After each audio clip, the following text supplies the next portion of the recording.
अगर से बड़ी खबर है कि यहाँ के अभीपुर से लापता युवक का शव पंजाब के चमकौर साहिब से बरामद हुआ है, जिसके बाद युवक का शव आपको बता दें कि भाखड़ा नहर में पड़ा मिला। शव के पास ही युवक का बाइक और जूते भी बरामद हुए हैं।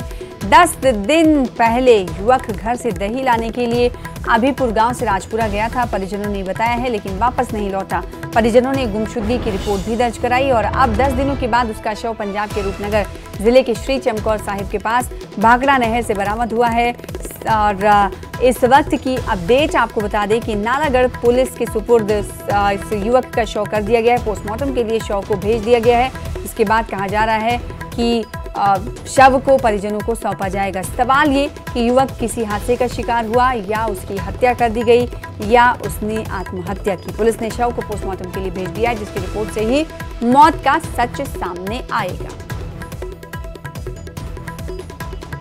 उस टाइम जो भी इलाके में जहाँ जहाँ ये चेक पोस्ट बोलते थे पुलिस के पंजाब में, तो वहाँ पे इसके फ़ोटो दे दिए थे। तो आज 10वें दिन ये बॉडी बाहर आई है जो वहाँ पे मिली और उसको लेके हम आए हैं। डेड बॉडी को सेफ डेड हाउस में रख दिया है। सवेरे उसका पोस्टमार्टम कराया जाएगा।